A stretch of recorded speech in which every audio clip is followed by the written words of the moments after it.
anyone, is there to be a vote of thanks, or what is the procedure now? Pardon? What about the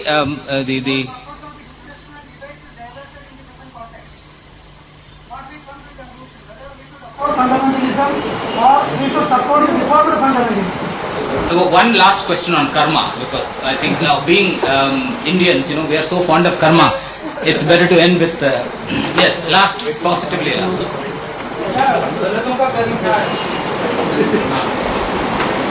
पहला निवेदन ये है कि हिंदू धर्मशास्त्रों में दलित नाम का कोई शब्द नहीं है। ये अंग्रेजों का दिया हुआ डिप्रेस्ड का अनुवाद के रूप में चल पड़ा है। हमारे यहाँ भाइयों के समान एक बड़ा भाई, एक छोटा भाई, अग्रज और अंत्यज, ये शब्द हमारे यहाँ चल रहे हैं। अब रही बात ये कि उनका क्या कर्म है, माने आप अगर ये जानना चाहें ब्राह्मणों, क्षत्रियों, वैश्यों, शूद्रों, इन सब के अलग अलग क्या कर्म होते हैं, तो मैं संक्षेप में इतना ही कहूंगा कि कुछ धर्म या कुछ कर्म ऐसे हैं जो मानव मात्र के लिए समान हैं। धृति, क्षमा, दमः, अस्तेयम, शौचम, इंद्रिय निग्रह, इस प्रकार के मनु के बतलाए हुए कुछ धर्म ऐसे मानव मात्र के समान हैं। फिर कुछ कर्म ऐसे होते हैं जो एक एक व्यक्ति के लिए अलग अलग हो सकते हैं। वो एक एक व्यक्ति के लिए अलग अलग कर्म हो सकते हैं। उनको कृपा करके आप इस दृष्टि से नहीं देखें कि ये छोटा है या ये बड़ा है, ये अच्छा है या ये बुरा है, ये सम्मानजनक है या अपमानजनक है। समाज के धारण के लिए सभी के सभी कर्म परम आवश्यक होते हैं। समाज के धारण के लिए कोई कर्म ऐसा नहीं है जो अनावश्यक हो या जिसको हम छोटा या अपमानजनक समझें। एक बात मैं और कहना चाहूंगा, मैं एक वैद्य हूं। किसी भी हॉस्पिटल में, किसी भी दवाखाने में, मैं केवल 2-3 मिनट लूंगा, किसी भी हॉस्पिटल में या किसी भी दवाखाने में ये व्यवस्था नहीं होती कि पेशेंट जाए और अपने आप दवा चुन ले। सब जगह यह होता है कि पेशेंट को जाकर किसी डॉक्टर के सामने अपने को पेश करना पड़ता है। डॉक्टर उसका निदान करता है और वो उसको बतलाता है कि तुम इस दवा से अच्छे होगे, ये दवा तुम लो। हिंदू धर्म में ठीक यही व्यवस्था है। हमारे यहाँ जो आप अपने मन से जो करना चाहें वो आप कर लें, वो आपके लिए धर्म हो जाएगा और उसका आपको अच्छा फल मिल जाएगा, ये नहीं हो सकता। आपके लिए क्या कर्म है ये आपका धर्मशास्त्र आपको बतलाएगा। वो कर्म करने पर ही आपको अच्छा फल मिलेगा। इसमें जिसको बंधन लगता हो, इसमें जिसको अपमान लगता हो, इसमें जिसको धर्मशास्त्र के प्रति द्वेष उत्पन्न होता हो, मेरी दृष्टि से वे गलती पर हैं, वे भूल कर रहे हैं। क्योंकि अगर वैद्य के नाते फिर मैं एक उदाहरण दूंगा। मेरे पास 4 रोगी आते हों, एक को मैं गोली देता हूं, एक को काढ़ा देता हूं, एक को मैं कड़वी दवा देता हूं, एक को मैं चाटने की च्यवनप्राश जैसी मीठी चीज दे देता हूं। अगर जब तक मेरी नीयत साफ है कि चारों के रोग दूर करने के लिए मैं प्रयत्न कर रहा हूं, जिसका रोग गोली से दूर होगा उसको गोली देता हूं, जिसका काढ़े से होगा उसको काढ़ा देता हूं, जिसको च्यवनप्राश से होगा उसको च्यवनप्राश देता हूं, जब तक मेरी नीयत साफ है, मैं सबको अच्छा करना चाहता हूं, तब तक आप मुझ पर पक्षपात का आरोप नहीं लगा सकते कि उसको आपने चाचन दिया और मुझको काढ़ा क्यों दे रहे हैं। मेरी नियत खराब हो तो आप दोष लगा सकते हैं। धर्मशास्त्र या ईश्वर की नियत में हम कोई खराबी नहीं मान सकते। इसलिए किसका कल्याण किस कर्म से होगा ये ईश्वर और उनके बाद ऋषियों ने जो हमें बताया है उस पर विश्वास करने से ही हमारा कल्याण हो सकता है।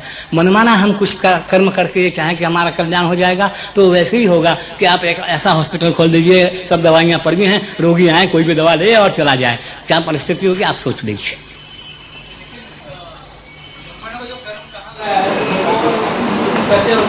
जी ये फिर एक व्यक्तिगत प्रश्न हो गया। माने आप मेरे नहीं पूछ रहे कि मैं उस कर्म को जी तुम्हारा जो क्या कर्म है, तुम्हारे धर्मशास्त्रों ने जो बताया तुम्हारा कर्म क्या हो कर रहे हैं नहीं कर रहे। इस प्रश्न का उत्तर मैं देने को तैयार हूँ। उसके बारे में एक चीज जान लूंगा कि क्या आपने मेरे बारे में जान रखा है कि मैं कौन सा कर्म करता हूँ या नहीं करता। अच्छा, दूसरा ये कि ये जानने, मान लीजिए एक बात मैं बता दूं, अगर मैं उन कर्मों को ठीक से कर रहा हूं तो मेरा कल्याण होगा, अगर मैं उन कर्मों को ठीक से नहीं कर रहा हूं तो मेरा अकल्याण होगा। इससे ज्यादा जानकर आप या ये सभा क्या करेगी? बस नहीं,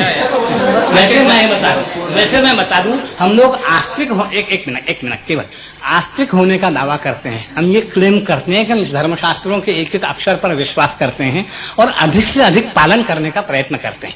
100% पालन करने का दावा मैं समझता हूँ इस युग में कोई नहीं कर सकता, पर मैं व्यक्तिगत रूप से अधिक पालन करने का प्रयत्न करता हूँ। ये आश्वासन आपको देना चाहता हूँ। ब्राह्मण के धर्म है यज्ञ करना, यज्ञ कराना, अध्ययन करना, अध्यापन करना, दान और प्रतिग्रह 6 कर्म जो ब्राह्मण के बताए गए हैं उन सबको मैं अपनी ओर से अधिक प्रयत्न करके कर रहा हूँ, ये मैं आपको विश्वास दिला देता हूँ। पर यदि मैं नहीं कर रहा हूँ तो मेरा दोष है, हिंदू धर्मशास्त्र का नहीं। इसका फल मुझे मिलेगा, हिंदू धर्मशास्त्र को नहीं और किसी को नहीं।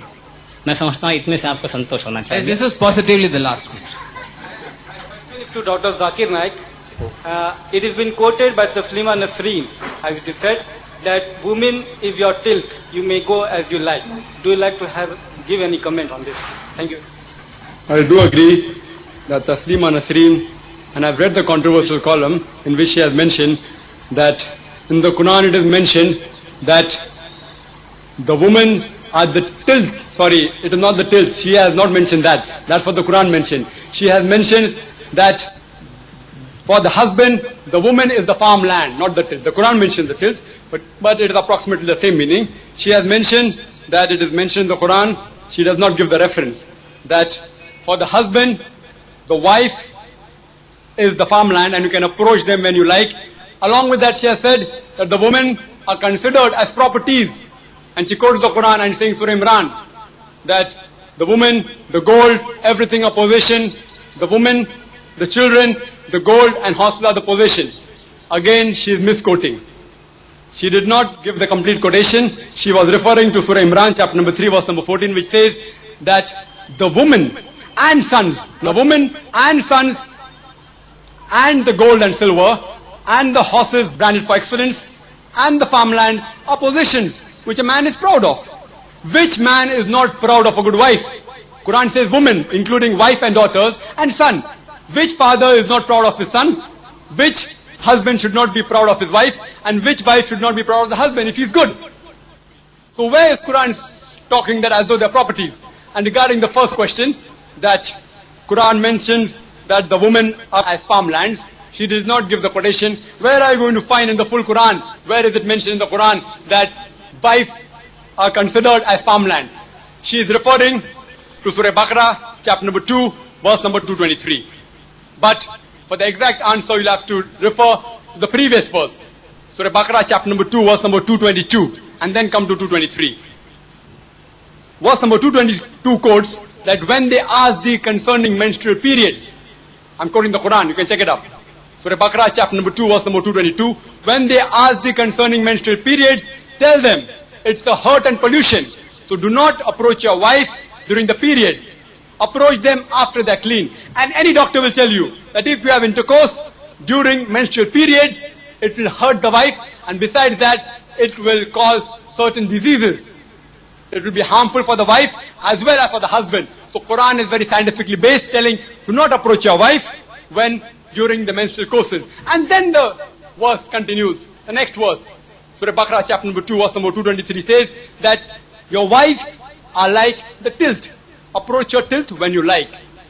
And approach them in the way Allah has ordained you. Quran is saying, don't approach in the time of the menstrual period. Otherwise, you have to be good to them whenever like. You can approach them whenever they like, they can approach you. So what is the harm in that? She misquotes as though women are like property. This verse is linked with the earlier verse talking about should wife be approached during menstrual period, and the Quran says no. It's a hurt and pollution for both. Hope that answers the question, brother.